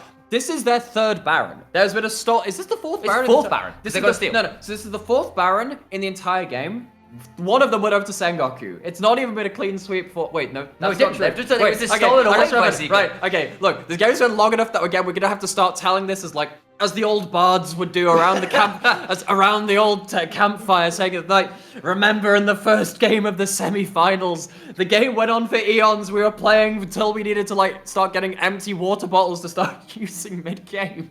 We are 44 minutes into this game. We've got But- Baron number 4. We've got 2 inhibitors down and 1 inhibitor exposed. Just think, last split, Sengoku were in one of these mammoth games, which was awful. It was one of the very worst games this league has ever seen. It was versus Burning Core, and it was not one which we would have liked to relive. Next split, this one, they come out with a longer game again, but this one has been tense. It has been of high quality. It has been of real stuff that you start telling stories about, and one of these teams again has to go on to face DFM. They're watching this around their own campfire. Waiting to see who's going to meet them in the finals. Inhibitor in top lane, forced to Ino. 1 in bot side is the single remaining structure outside of the Nexus towers and the Nexus itself for Sengoku Gaming, and they are retreating from it. It will be triple inhibitors down, and a final remaining base defense is all they've got to work with. They've got every member alive, and that's about it. Paz tries to hold Ino to account at the top side. He's having to crunch away from the Barbarian King. And this is going to be it. A last stand in Alamo. An attempt to hold at Helm's Deep, but I don't know whether there's dawn of the 5th day. Okay, and now we're looking at the weapons, looking at Honey. That's a pick. What can they get with The it? turnaround is so much damage. He's gone. The pop is there with the Primordial Burst. One steals away the support, and that will prevent an easy turnaround. The shield comes through. He just about gets out alive. There are never victories without absolute scares. Jet is sat there with the Zhonya's. Good Zhonya's to prevent the Glacial Prison, but it's a Nexus tower that falls. 1 tower remains in the game for Sengoku Gaming. 1 between that and the Nexus, and Rascal Jester continue to siege even in the 4-man. Graviton. Soul does get with the Graviton. Binding Eclipse comes through. Recap. Still got the Banshee's Veil. That's not been popped. He gets to hop forwards. Soul just about alive as well, and Sengoku Gaming are desperately trying to get one of these key carries. And they keep crawling forward inch by inch. The Jesters, Rascal Jester, knocking at the door, but once more denied. The turret lives. Saul trying to put it to bed. Rascal Jesters want the last laugh. They want the win, but it's still going to be a hold right now for Sengoku Gaming. They're retreating away. It's a minute until Elder Dragon. It's 10 seconds until Baron, and one Nexus tower remains. But it's enough. That's one more than none. And even if they had none, they'd still have the Nexus itself. We keep going. We go again. 40 seconds. So, just calling in from production, Chris, piloting us in the background, says, so, with the full build, with this many stacks, with this many abilities hit onto enemy champions, Jet has 1,300 ability power. You know that pop? 1,336 That pop is not a pop, it is a goddamn bang. Yeah, watch for the nuclear warhead coming out for the tiny master people. What They're can gonna he go do? again! The cage! The cage is a good one! It's into a massive knockup, trying to get the kills, can't quite secure it. Devour keeps Recap alive. The turnaround Glacial Prison makes Empty fall again! The turnaround picks have been so huge from both teams, but with the man down with monsters, minions streaming into the base of Sengoku Gaming, They can't even think about contesting this Elder Dragon. Aino heads into the bot side to try and shove that one in, and Sengoku Gaming, they're all in on this. Going for the base, they're teleporting! This is gonna be it. They need to try and retreat. They're not gonna be able to get back to the base. I think they've done it. Rascal Jesters onto the Nexus Towers, onto the Nexus itself. 47 minutes into the game. RJ pick up game 1. Pick it up, but they actually get a Barret Elder Steel just as the Nexus goes down. They win on both sides of the map, and they take the goddamn Nexus. It was a crawl. It was a scrum. It was in the mud. It was in the mire. And Rascal Jester coming in as our underdogs, I suppose, in the matchup. Slam game 1. It is a hard-earned victory, but game 1's in the books. Slam like multiple times to try and finally break things open. It took 4 Barons. It took an Elder Dragon. It took a bizarre little ending sequence. And it says so much that you're in a game that long that you actually don't remember how many Barons there are, because you're sat there thinking, when was the last time a big fight happened? You look at the amount of fights, think, when was the last 1-for-1? It's just an absolute slugfest, fight after fight, looking towards the next play. You have to just kind of forget what happens behind that point, because you're looking there into the future and just saying, what the heck's going to happen next? And that was an ending which needed to happen then for Rascal Jester, because it felt like Sengoku were really starting to find some scary moments in that game. Well, I think both of us are going to need to catch a breather. And hopefully that's an omen for the series to come, because it was a close, nail-biting game 1. We've got at least 2 more to come. We'll see you after this quick break.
Welcome back, LJL fans. We have just had a stellar game one, backwards and forwards League of Legends tension, drama, Baron steals, outstanding performances across the board. I'm so excited for the rest of these series. Gentlemen, your quick impressions left to right. Mass Swan, hit me.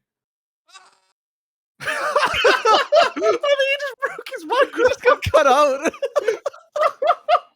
All right, Swan just popped his microphone. RMC, we've seen the level we're at for this series. Yeah. I'd echo Mass Swan. Oh yeah. my goodness. I mean, my first impression after that series is how many Barons does it take to end a game? My goodness, Roscoe Jester. Always. Four Barons and almost an Elder as well. I'm so glad they didn't try and fight that It got out. taken. Rascal Jesters took it. Always one more Baron. Always one more Baron is what we need. Middle cut your impression. I mean, honestly, I've seen entire 5-game series that have had less drama than that single game. And whilst Rascal Jester came out on top, definitely wasn't a sure run thing. And I'm so excited to spend the rest of my day with this series because it is going to be amazing. It's I am almost at a loss for words. Just for the incredible tension displayed in the later game. We're going to reel it all the way back to the early game and reset up this tension for anyone that might not have seen the game or who just wants, to remember that there was the first 10 minutes in that nearly 50-minute epic odyssey of a game. Middle cut. We're going to pull it back to Nav versus Tryndamere in the top lane. Mass One was super excited for this matchup, and we saw a bit of backwards and forwards before we spin over to bot. Yeah, so it was a little bit of fighting back and forth, and one of the key things that I've been very keen to see on NARS is there's a little bit of tech where you take the E at level 1 so you can jump back away from the Tryndamere, get that bonus attack speed from the hop and cause a lot of issues. But it was at the top lane that a lot of the early game action was happening. It was in this bot side. Both these teams are very strong bot lanes, and we saw that in the way that they were playing this game, throwing multiple members, mid laners, junglers, TPs coming through towards the bot lane as well, trying to get these AD carries fed and trying to get as much damage on your carries as you can early on. Yeah, we saw that in the small unit fight. We're seeing on screen now the backwards and forwards here in the bot lane. Oh, so tense in the moment to moment. I think we're going to have up next a quick Baron steal. Swan, the implications of this for the greater game as I see the emotional damage that this tension has wreaked on our brains and really. Your voice, I also heard the meme at the same time, and I saw the Calm Kench Q come through all in one glorious vision. I don't know if I want to flame once, praise Secret and Hatchametra and the Jesters, or really anything, because so many steals came through. Like, the Jesters played fantastically throughout this. But it was team fights around these Dragon Pits that were just on a nice edge, constantly back and forth, both teams jostling for position. And every time it felt like one of these teams got a small advantage, the other would come back and slam them in. So many Barons, as RMC said. We had a four in total. And at the end of the day, Temporal, I can't handle a 5-game series like this. I think I might actually lose my mind if we get another 4 more.